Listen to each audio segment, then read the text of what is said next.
Troy calling from Washington. Okay. Your phone stinks. Oh, so sorry about that. That's all right. What's on your mind? All right. So, two quick things. One quick thing, and then I'll get into the other one. So, we're over in the 3rd Congressional District of Washington. We had Marie Gluesenkamp-Perez beat Joe Kent, who is just crazy MAGA dude. Obviously, at this point, he still hasn't conceded. But it's been weird because we had Jamie Herrera Butler for last 6 years or so, and then just our district is really it's pretty split. Like, it could go either way.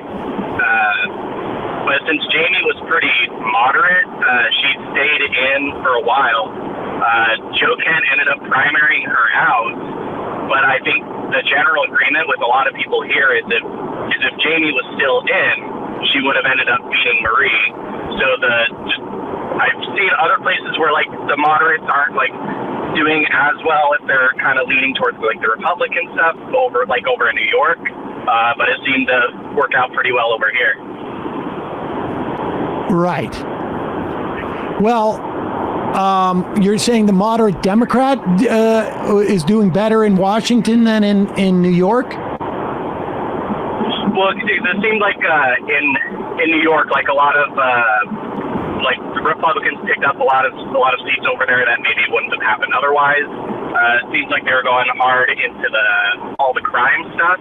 Yeah. And it just didn't really work out for the Dems over there. And then, you know, over here, Marie, she's Democrat, but she's pretty moderate Democrat. She was, you know, pro-Second Amendment. Well, but you're talking about a seat. I mean, the nature of the districts are different. The Democratic Party in New York State was disastrous in many respects in terms of the way they ran these elections. A lot of people are saying that our mayor here promoted this notion of rising crime, and it just sort of like caught on in these suburbs, and Democrats didn't come out and vote in the numbers that they generally do because I think like there was a lot more probably overconfidence in these districts. And so Democrats weren't as keyed up to vote. You hear statistics, you know, promoted by the New York Times.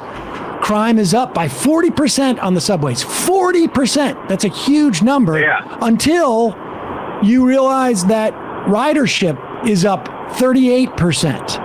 And so crime has been completely commensurate with ridership. It's just that they don't report that second part, you know, coming out of COVID. So there's a lot of factors associated with that. But I appreciate the call. Your phone just sounds too bad. It can't keep you on. It's bad for radio. So sorry about that. Appreciate that. Bye. I should also say, we should also make this point, and I think this is important to make, because we took some grief from this and we got some pushback, which fine. You know, it's definitely a debatable topic. But you got to ask yourself why this became such a sort of like a hue and cry. And who are the people who are making this hue and cry? The Democrats played, if you will, in 6 Republican primaries. Off the top of my head, that New Hampshire, that Biggs race, congressional race. There was a couple of governorships. I think maybe was it in Maryland? I can't remember where else this was. There was about 6 races. The Democrats, and there was this huge pushback. How can the Democrats spend the money on promoting these MAGA chuds? Like, they should be putting the money somewhere. This is a horrible strategy. In some governor races, I think there's at least an argument because there's going to be a much bigger difference between one Republican and another. And they're in an executive position and they can steer legislation. But particularly in the context of House and Senate seats, where you're going to see no difference in the voting records between these candidates. Just a ridiculous sort of like issue to raise. They won all 6 of those races. Maggie Hassan won by 10 points.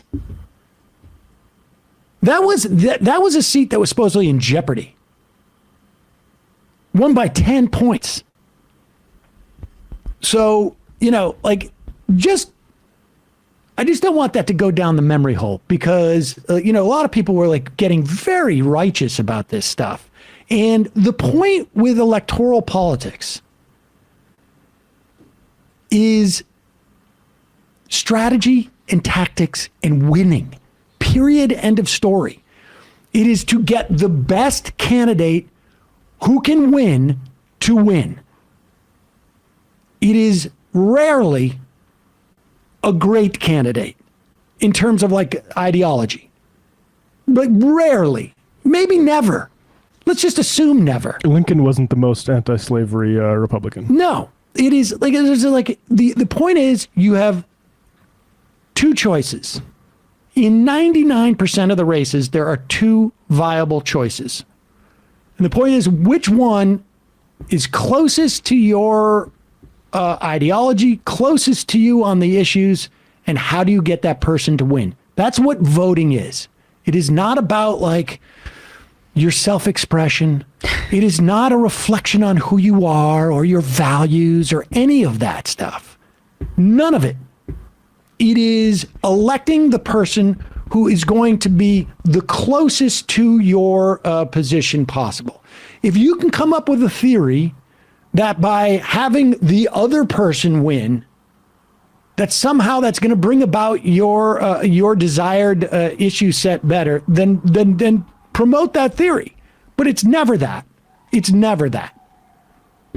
And the reason why in a district or in a state that is like 50-50 or purplish, you want the candidate that is the most extreme because you want to turn off as many people as possible, particularly if the downside is nil based upon what they're going to do as as an elected representative.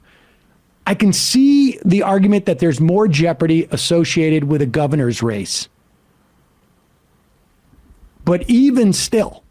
But that strategy was, I don't know if that was formally deployed in those governor's races. I mean, I think maybe the candidate did it as opposed to, the Democratic Party, whatever. But the point being that people should assess these things on their merits, not with some type of like righteousness. The electoral politics are not the end all be all. They serve a function. They're a hammer.